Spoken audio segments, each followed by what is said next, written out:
નમસ્કાર વિદ્યાર્થી મિત્રો, હું ડિપેન સર આપ સર્વ વિદ્યાર્થી મિત્રોનું હાર્દિક સ્વાગત કરું છું આપની પોતાની YouTube channel Vedant coaching classes પર.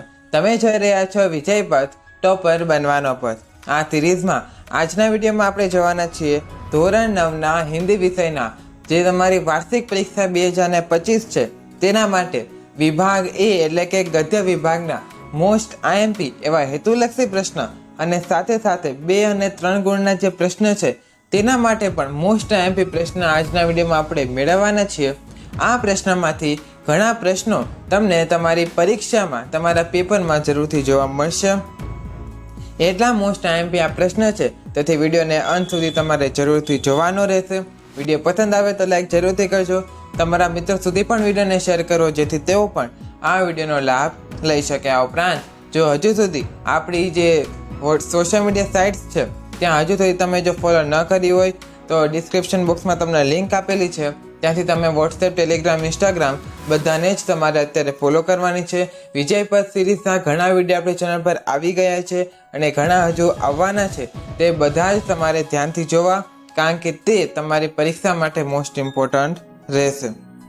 તો વધુ સમય ન લઈએ, ચાલો વિડીયોની શરૂઆત કરીએ.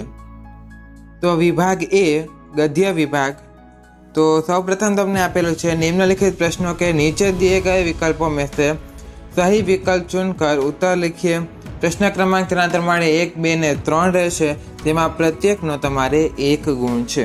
एमसीक्यू है. जोईए पहलो प्रश्न के बुराई में रस लेने को कैसी बात बताई गई है. तो अहीं तमारा जवाब में आवशे सी एटले के बुरी बात बताई गई है. बीजो प्रश्न है कि टिकट बाबू ने लेखक के हाथ में कितने रुपये रख दिए. कितने रुपये रखे? तो जवाब में आता तमारे डी एटले के 90 रुपये रख दिए. तीजो प्रश्न कि भारतवर्ष सदा कानून को किस रूप में देखता है. तो अहीं तमारे जवाब में आवशे सी. एक ज मिनिट, अहीं जवाब में आवशे सी धर्म. चलो पछी मूर्ख युवक का नाम कालिदास क्यों पड़ा. तो अहीं तमारे जवाब में आवशे सी एटले के माँ काली की कृपा के कारण. पांचमो प्रश्न विक्रमादित्य कौन थे. तो अहीं जे छे जवाब में आवशे तमारे बी एटले के उज्जैन के राजा थे.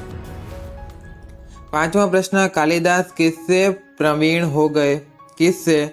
तो अहीं जे छे जवाब में आवे छे तमारे बी एटले के विधाओं में. पछी देश किससे बह गया. तो अहीं जवाब में आवे छे डी एटले के असहयोग की लहर में बह गई. शेखर का पहला गुरु कौन था. तो अहीं जे छे तमारे जवाब में आवशे बी एटले के एक अमेरिकन मिशनरी. ने आ जे ईसाई पादरी छे तेना विषे तमे भणशो धोरण 10 चौथा पाठ. चलो दौर पर जाते समय पिता पुत्र कहाँ रुके. तो अहीं तमारे जवाब में आवशे सी एटले के बांकीपुर स्टेशन पर. पछी स्कूल छूटते ही लेखक कहाँ पहुँच जाते हैं. अहीं जवाब में आवे छे बी एटले के हरिभवन लाइब्रेरी में. 11वां प्रश्न लेखक को बचपन में क्या शौक था. तो जवाब में आवशे डी एटले के संगीत का शौक था. लेखक के मोहल्ले में कौन सी लाइब्रेरी थी. तो अहीं जवाब में आवे छे सी एटले के शारदा भवन लाइब्रेरी. चलो पछी के निम्नलिखित वाक्यों में से सही वाक्यांश चुनकर पूरा वाक्य फिर से लिखिए. तेना 3 गुण रहेशे. प्रश्न क्रमांक 4, 5 और 6 ज्यां प्रत्येकनो 1 गुण. पहला प्रश्न के लेखक को मोहन की बात कहानी कथा सुन रहे हो ऐसी लगी क्योंकि. तो अहीं जे छे तमारे जवाब में आवशे अ एटले के लेखक सोचने लगे कि कोई थानेदार ऐसा सैयद व्यवहार कर सकता है. पछी मोहन ने ज्यादा पैसे लेने से इनकार कर दिया क्योंकि. तो अहीं तमारे जवाब में आवशे अ एटले के मोहन चाहता था कि उसे इतना पराया ना समझा जाए. तीजा प्रश्न ऑटो वाले ने लेखक को नई जगह पहुंचा दिया क्योंकि. तो अहीं तमारे जवाब में आवशे क एटले के डॉक्टर ने क्लिनिक की जगह बदल दी. पछी कालिदास विश्व विख्यात है. અહીં જવાબમાં આવશે ક એટલે કે अपनी उपमाओं के लिए। પછી पंडित ने मूर्ख युवक को तो अपना गुरु और बहुत बड़ा विद्वान बताया। छठो प्रश्न के महाकवि कालिदास, અહીં જવાબમાં આવશે અ એટલે કે बाण से पहले हुए थे। पछीनो प्रश्न सातमो के शेखर के नाटक के अंतिम दृश्य में भारत को, तो जवाब में को એટલે કે स्वाधीन और बाधाहीन दिखाया गया है। शेखर ने अंग्रेजी बालक के प्रश्न का उत्तर नहीं दिया क्योंकि, तो અહીં તમારા જવાબમાં આવશે ब એટલે કે उसे वह बुरा और अपमानजनक लगा। नवमो प्रश्न शेखर ने दोयों से तेल लेकर विदेशी कपड़े जलाए क्योंकि, तो અહીં જે છે તમારે જવાબમાં આવશે અ એટલે કે તેલ કા પોપા નોકરો કે કબજે में था।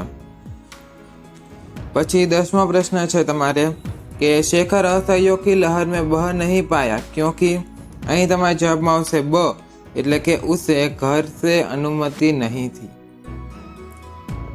પછીનો 11મો પ્રશ્ન કે भारती जी के पिता ने सरकारी नौकरी छोड़ दी क्योंकि, અહીં જવાબમાં આવશે को એટલે કે गांधी जी ने इसके लिए आह्वान किया था। 12मो प्रश्न है भारती जी के पिता ने तब बहुत कमाया था जब, तो અહીં જવાબમાં આવશે બ એટલે કે બર્મા રોડ बन रही थी। પછીનો પ્રશ્ન જોઈએ, મતલબ કે નેક્સ્ટ આગળ વધીએ કે ખાલી જગ્યા છે સही विकल्प चुनकर रिक्त स्थानों की पूर्ति कीजिए, જેમાં તમારે પ્રશ્ન ક્રમાંક 7, 8 અને 9 છે। પ્રત્યેકનો તમારે 1 ગુણ રહેવાનો છે। પહેલા પ્રશ્નની વાત કરીએ આપણે कि कैसे कहूँ कि मनुष्यता एकदम समाप्त ही हो गई है। मेरे मन उदास होने की जरूरत नहीं है। व्यक्ति जो कुछ भी करेगा लोग उसमें दोष लगेंगे, खोजने लगेंगे। विद्युतमा ने अपनी 5 उंगलियां दिखाकर खाली जगह की ओर संकेत किया, तो आवશે તમારે અહીં जवाब में आवશે पंच तत्व। પછી विद्युतमा ने खाली जगह में उसे हराने वाले से विवाह करने की घोषणा की, तो शास्त्रार्थ। પછી उन दिनों में राजा विक्रमादित्य का राज्य था, तो क्यों राज्य હતું? જવાબમાં આવશે અહીં उज्जयिनी। પછી 7મો પ્રશ્न કે शेखर का बचपन खाली जगह विचारों से अभिभूत था, क्रांतिकारी। शेखर की पहली आया खाली जगह थी और अंग्रेजी ही बोलती थी, तो અહીં તમારે જવાબમાં આવશે ईसाई। शेखर के घर में वस्तुओं का उपयोग होता था, हर जगह वस्तु का उपयोग होता था, અહીં તમારે જવાબમાં આવશે विदेशी। लेखक धर्मवीर भारती के पिता खाली जगह रानी मंडी के प्रधान थे, અહીં જવાબમાં આવે છે आर्य समाज। પછી माँ ने पिक्चर देखने के लिए दिए हुए 2 रुपयों में से उन्होंने खाली जगह नाम की पुस्तक खरीदी, तो અહીં તમારા જવાબમાં આવશે देवदास। लेखक धर्मवीर भारती की प्रिय पुस्तक खाली जगह थी, અહીં તમારા જવાબમાં આવશે સત્યાર્થ પ્રકાશ। ચાલો હવે તમારે જે એક વાક્યવાળા એટલે કે 1 ગુણના જે પ્રશ્ન જે પૂછાય છે તેના માટે આપણે મોસ્ટ ઇમ્પોર્ટન્ટ એવા પ્રશ્નો જોવાના છે। નિમ્નલિખિત પ્રશ્નો કે એક વાક્ય में उत्तर लिखिए। प्रश्न क्रमांक તમારે 10 અને 11 રહેશે, બંને ફરજિયાત લખવાના છે, જેમાં પ્રત્યેકનો 1 ગુણ રહેશે એટલે કે કુલ ગુણ તેના 2। ચાલો જોઈએ પહેલો પ્રશ્ન कि जब रविंद्रनाथ ठाकुर को नोबेल पुरस्कार मिला तब बंगाली लोग कौन सा राग अलापने लगे। बीजो प्रश्न व्यावसायिक संस्कृति को जड़ कहा है। तीजो प्रश्न के प्राचीन काल में शिक्षा केंद्र कैसे थे। चौथो प्रश्न के विद्युतमा किसकी पुत्री थी। Most important. चलो मूर्ख युवक ने पंडितों की बात क्यों मान ली। पंडितों ने विद्युतमा से किस प्रकार बदला लिया, आप मोस्ट इम्पोर्टेंट रहते। शेखर को किसे माँ कहना स्वीकार न था। पछीनो प्रश्न 8मो के शेखर की कौन सी बात उसके पिता को बुरी लगी।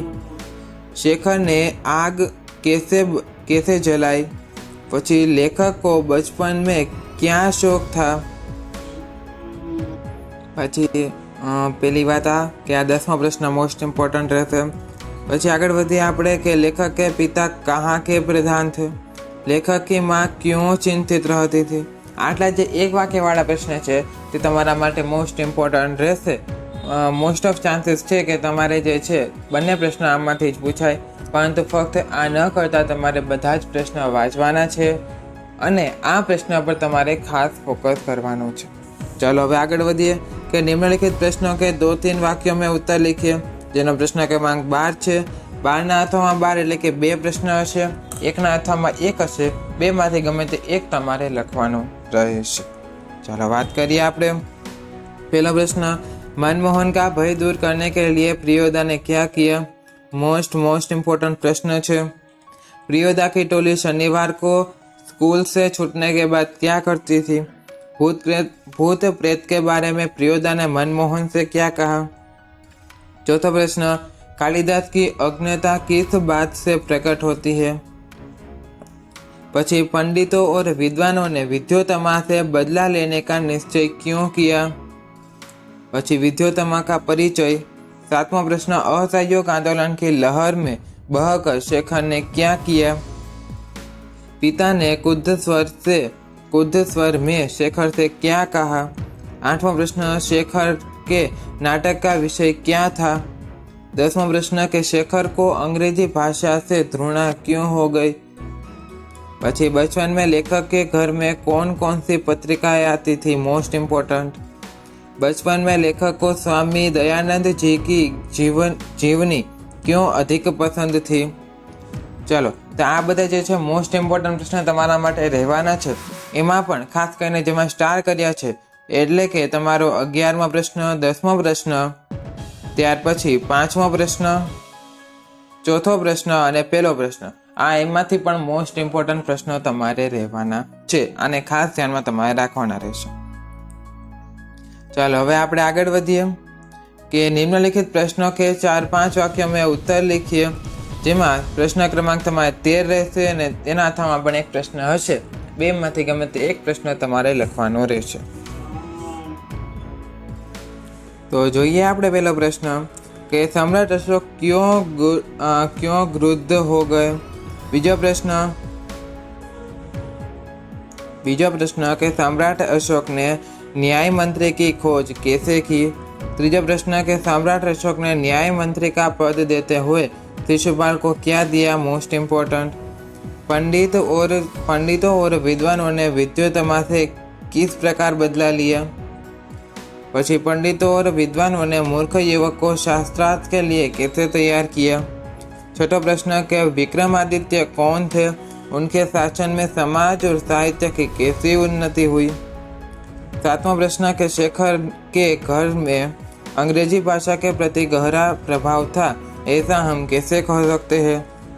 आठवां प्रश्न, शेखर ने नाटक लिखना कब आरंभ किया, क्यों। नौवां प्रश्न कि शेखर का चरित्र चित्रण कीजिए। Most important. पछी 10वां प्रश्न के माँ के दिए हुए रुपयों का लेखक ने क्या किया, क्यों। पछी लेखक की प्रिय पुस्तक कौन सी थी, वह किन बातों से संबंधित थी। पछी 12वां के स्कूली पढ़ाई पर माँ के जोर देने से लेखक की पढ़ाई पर क्या असर हुआ। तो અહીં પણ તમારે આમાં જે મોસ્ટ ઇમ્પોર્ટન્ટ પ્રશ્ન રહેવાના છે તેમાંથી પણ એક જ મિનિટ. ચાલો આના પછી જે તમારે ગદ્યાંશ પડવાના છે તે આપણે પછી જોઈએ. તે પહેલાં આની વાત કરીએ આપણે કે અહીં તમારે 11મો પ્રશ્ન, 10મો પ્રશ્ન જેમાં પણ સ્ટાર કરીએ છીએ એટલે કે 9મો પ્રશ્ન, પછી 4, 3 આ જે પ્રશ્નો છે તમારે તે મોસ્ટ ઇમ્પોર્ટન્ટ રહેવાના છે, તેના પર તમારે ખાસ ફોકસ કરવાનું રહેશે. चलो હવે આપણે આગળ વાત કરીએ કે પઠિત ગદ્यांश को ध्यानपूर्वक पढ़कर प्रश्नों के उत्तर लिखिए, જેના 3 ગુણ રહેશે. પ્રશ્ન ક્રમાંક તમારે તેનો 14 રહેવાનો છે. જોઈએ આપણે તો અહીં તમે જોઈ શકો છો અહીં તમને જે છે એક પેરેગ્રાફ આપેલું છે. આ તમારા ગમે તે એક ચેપ્ટરનો મતલબ કે ગમે તે એક ગદ્યનો પેરેગ્રાફ તમને આપેલો છે, તેમાં આને તમારે વાંચવાનો છે, રીડ કરવાનો છે. તેની નીચે તમને કેટલા તો કે 3 પ્રશ્ન આપેલા હશે. 3 પ્રશ્ન તમને આપેલા છે, 1, 2 અને 3. આ 3 પ્રશ્નોના તમારે જે છે જવાબ લખવાના છે આ ફકરાને વાંચીને તેને સમજીને. આ તમારા માટે ખૂબ ઇઝી થાય છે કારણ કે આ આખો જે પાઠ છે તે તમે પહેલેથી જ ભણી ગયેલા છો, સમજી ગયેલા છો અને તેમાંનો જ ફકરો છે જેને વાંચીને તમારે પ્રશ્નોના ઉત્તર લખવાના છે. તેથી આની પણ તમારે ખાસ તૈયારી રાખવી. આવો એક પ્રશ્ન તમને પરીક્ષામાં જોવા મળશે તો સ્ક્રીનશોટ લઈ શકો છો તમે.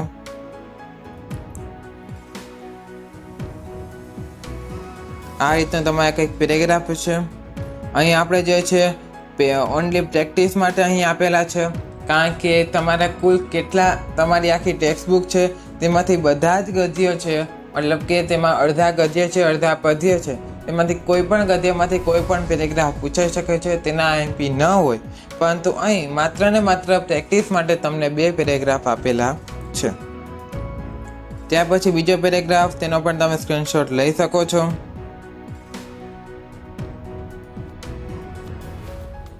ત્યાર પછી તેના પ્રશ્ન પણ તમને અહીં આપેલા છે. તો મિત્રો, અહીં આપણે વિડીયો સમાપ્ત કરીએ છીએ. આ વિડીયોને અંત સુધી જોવા બદલ આપ સર્વ વિદ્યાર્થી મિત્રોનો ખૂબ ખૂબ આભાર. આ ચેનલ પર આટલો વિશ્વાસ કરવા બદલ આપ સર્વનો આભાર માનું છું. આ વિડીયો તમારી પરીક્ષા માટે ખૂબ ઉપયોગી થશે એવી અમને આશા છે અને તમને પણ અમારા પર જરૂરથી વિશ્વાસ હશે. તો હવે મળીશું નેક્સ્ટ વિડીયોમાં કંઈક નવા કન્ટેન્ટ સાથે. ત્યાં સુધી થેન્ક્સ ફોર વોચિંગ. જય હિન્દ, વંદે માતરમ.